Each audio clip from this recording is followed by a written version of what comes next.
Hey you guys, today we are going to talk about minimalist shopping with kids. My name's Leslie and I have 2 kids. We live in a tiny space, so minimalist living is really important to us. Sometimes my kids have money of their own and they want to buy something.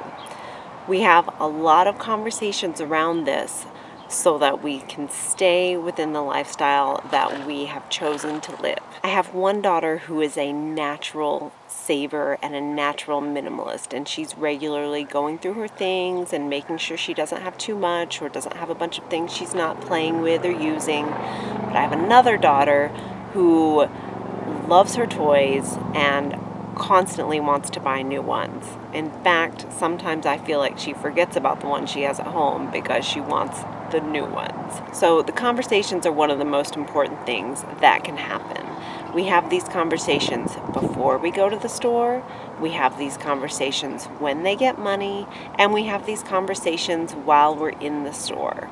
But it's important to start the conversation before you go to the store, because once you get in the store, there sometimes can be that impulse buy mindset that sets in and you just want the thing and you don't care much about whether you actually need it or what you already have at home. Once you've decided you want to buy it, it can be hard to change your mind. So it's good to have the conversations first at home or before you go to the store so that you can make those decisions ahead of time and then not get in that impulse buy mindset. If you go to the store knowing you're not going to be buying certain things, you are less likely to buy those things. So here are some of the questions I ask my kids when we are going to the store and they have money that they want to spend. First of all, we check to see, are you saving for something? And if you're saving for something, maybe you don't want to take your money to the store at all. How close are you? Don't you want that? And remind them of what the larger item is that they really do want, that they want to keep saving for. Because one of my daughters can get trapped up in wanting to buy a bunch of $1 and $5 items, little cheap stuff, when what she really wants is something that's over $100. But that seems like a hard goal to get to for her, and so she spends her money on little things because it's that, the instant gratification that she gets from buying something right away. And she's still struggling a little bit to switch that mindset around. She'll start saving, and then when she's got $15 or $20, that's too exciting to pass up, and she ends up buying something with that. But we're still working on it. So one of the first questions I ask is, why do you want this? Are you willing to get rid of one of your toys when we get home? Or I might phrase it as, which toy are you going to get rid of when we get home in order to get this new toy? That can head off a lot of purchases because they do love the toys that they have at home. Most of their little character type things have names and personalities, and getting rid of one of them is like getting rid of one of the family. So we really talk about, what are you going to get rid of? And in fact, my daughter just bought some new toys the other day. And that's when I asked her, what are you going to get rid of in order to get this new one that you want? And I was really surprised at the one that she got rid of.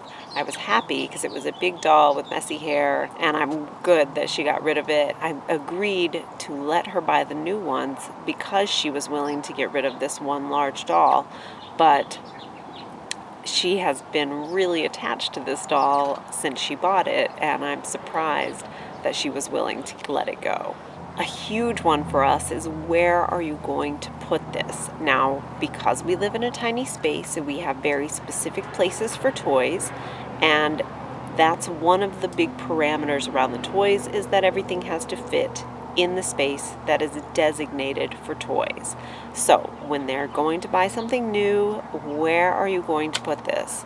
It makes them remember back to their toys at home, how many they have, and how much space they have available for toys.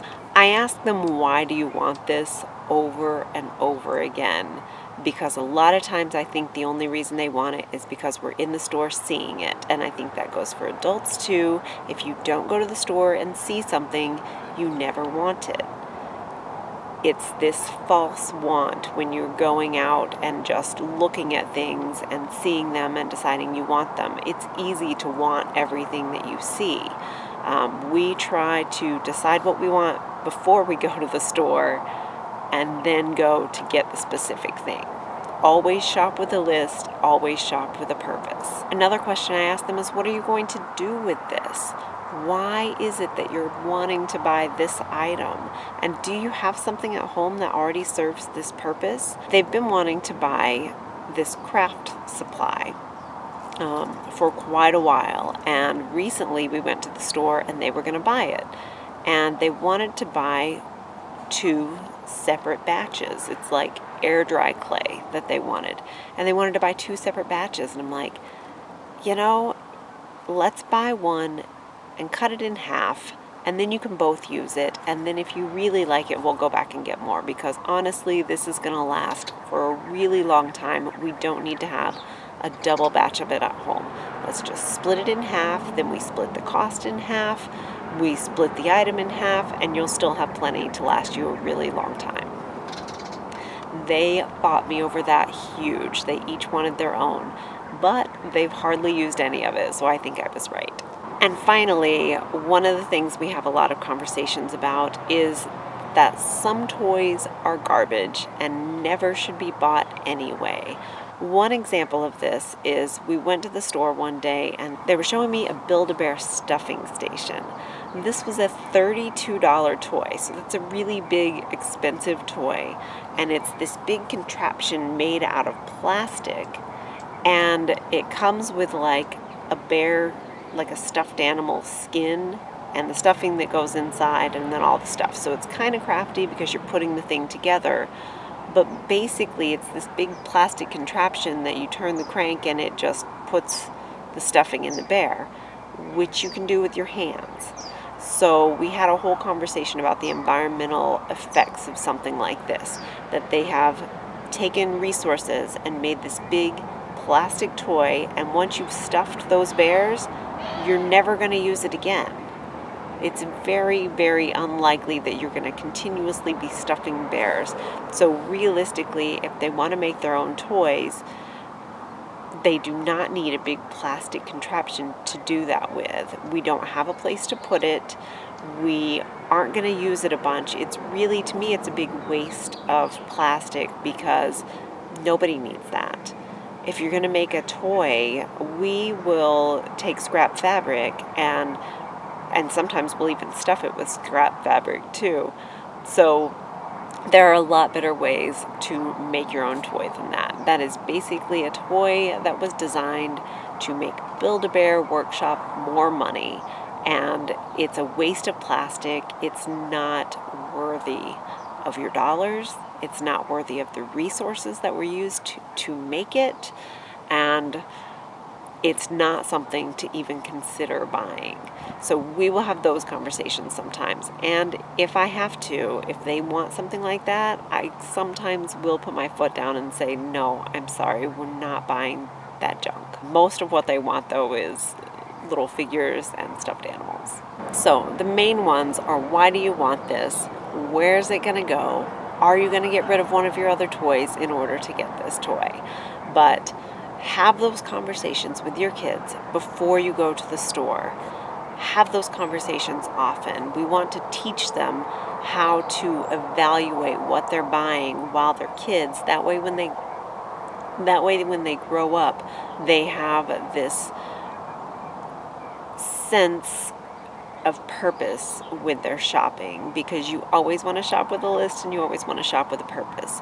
We want to teach them now how to go to the store and really decide what they're going to spend their money on, because a lot of the stuff in the store is not worth spending your money on. It's a waste of money. It ends up being a piece of clutter in your house. And you want to make those decisions before you buy it, because once you own it, it's so much harder to get rid of something than before you buy it. just to not buy it. So that is all I have for today. If you like this video, please give it a like and share it with your friends if you think they'll get some value too.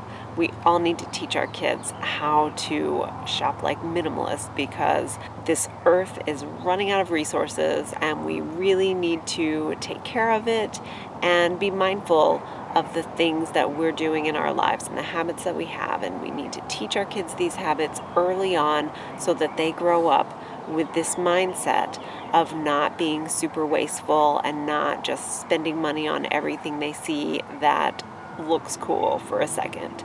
They need to really think about what they want and why they want it and whether or not it's worth having, whether or not it was worth being made in the first place. And if you want to see more like this, please hit the subscribe button below. I'll see you in the next one. See ya. Oh, I got distracted by a bird. I don't know if I have anything else to say. Oh, I need to do an ending.